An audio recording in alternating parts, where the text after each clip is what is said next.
দেশের শোবিজ তারকাদের নিয়ে বহুল আলোচিত সেলিব্রিটি ক্রিকেট চ্যাম্পিয়ন্স ট্রফি 2025 নিয়ে অশ্লীলতার অভিযোগ উঠেছে। এ কারণে এই ক্রিকেট লিগের কয়েকজন মেন্টরকে লিগ্যাল নোটিশ করা হয়েছে।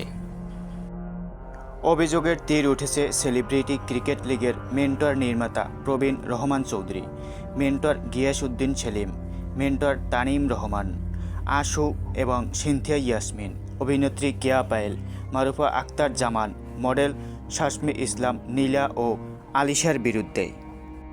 বাংলাদেশের সুপ্রিম কোর্টের আইনজীবী মোহাম্মদ জাকির হোসেনের পাঠানো লিগ্যাল নোটিশে বলা হয়েছে, বাংলাদেশের মানুষ ক্রিকেট প্রেমী, ক্রিকেটের প্রতি আবেগপ্রবণ। তাই বাংলাদেশের ছোট শিশু থেকে শুরু করে বয়স্ক ব্যক্তিরাও ক্রিকেট খেলা পছন্দ করেন এবং ক্রিকেট নিয়ে নানা কৌতূহল থাকে।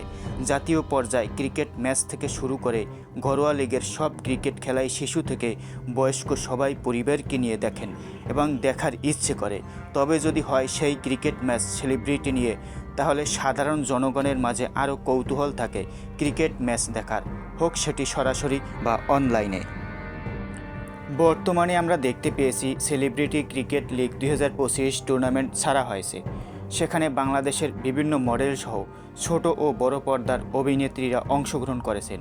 সেই সেলিব্রিটি ক্রিকেট লিগে মারিয়া, মিম, সিনথিয়া ইয়াসমিন, কিয়া পায়েল, মারুফা আক্তার জামান, শশমি ইসলাম নীলা ও আলিশা তাদের শালীনতা বজায় না রেখে অশালীন অঙ্গভঙ্গিমা সহ ক্রিকেট খেলার জন্য বা প্রস্তুতি নেওয়ার জন্য সঠিক ড্রেস না পরে ছোট ছোট ড্রেস পরে ক্রিকেট খেলার নামে সমাজে ছোট বড় সমাজ মাঝে অশ্লীলতা ছড়িয়ে দিচ্ছে, যা ক্রিকেট প্রেমীদের মনে বিরূপ প্রতিক্রিয়া ফেলছে।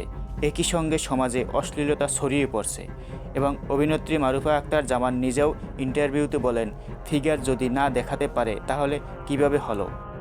এ থেকে স্পষ্ট ক্রিকেটের নামে অশ্লীলতা ছড়িয়ে দিচ্ছেন অভিনেত্রীরা, যা সমাজের জন্য ক্ষতিকর এবং ক্রিকেটকে কলঙ্কিত করা হচ্ছে।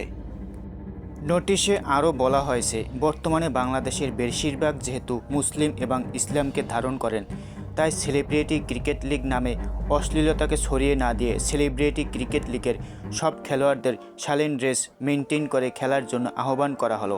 তাতে যেমন সমাজ অশ্লীলতা থেকে রক্ষা পাবে, তেমনি ক্রিকেট প্রেমীদের মনে আরও বেশি ক্রিকেটের প্রতি ভালোবাসা বাড়বে।